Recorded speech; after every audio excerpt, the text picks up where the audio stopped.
What's going on, everybody? How y'all doing? So today's Black History hero is Frederick Douglass. And again, I'm highlighting heroes that had a significant and extraordinary effect on me, my motivation, my charisma, whatever you want to call it. These are the ones who motivated me to express myself. Frederick Douglass was instrumental in so many ways. I have his book, One of Three, right here, and definitely check him out. Definitely read his books because there's so many eye-opening and so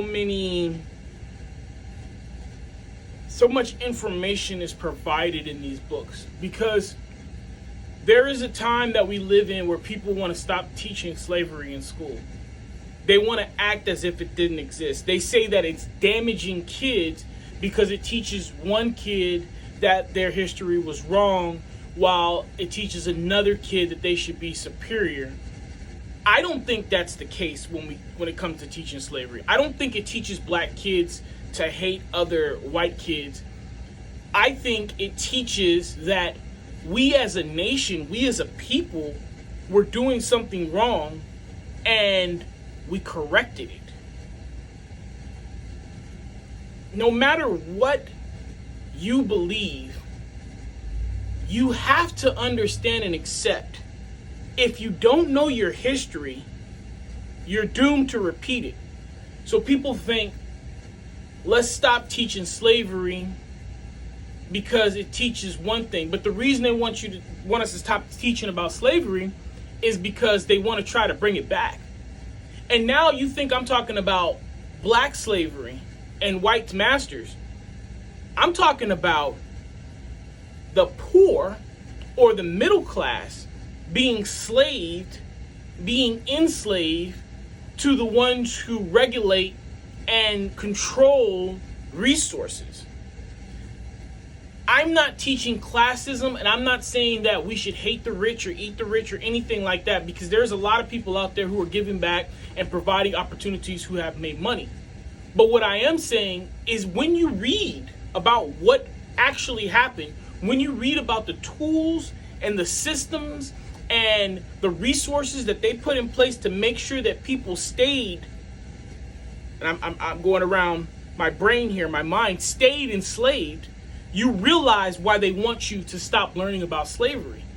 Because I bet most people, they think about slavery, they think about working for free, but I bet you didn't know that some slaves got paid.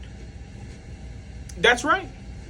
Some slaves who were overseers or bosses or lower bosses over the slaves, they had the promise, if we yield a certain amount of crop, if we do a certain amount of work, if we can create a certain amount of slaves, if you can reproduce a certain amount, guess what?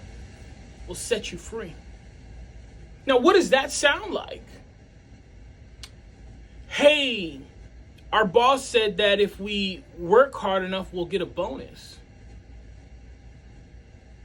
I'm not saying it's the same thing. I'm not. But I'm saying I can see why they want you to stop learning about slavery. Did you know that slaves got a lump sum of food each month that they had to ration out throughout the entire month to make sure they didn't go hungry? That sounds like salary, doesn't it? I'm not saying it's the same thing. I'm saying I can see why they don't want us to learn and teach about slavery. There's so much misconceptions around the slavery that was happened in America. There's so many, you thought it was one way, when you can see some of the techniques still being applied in America today. So, to get back to Frederick Douglass, this book has opened my eyes to a lot of that. It opened my eyes to a lot of that when I first read this book. And it's a lot why I question a lot of things when I'm taking a job. I question a lot of things at a job, because at the end of the day, if you If your information that you're giving me is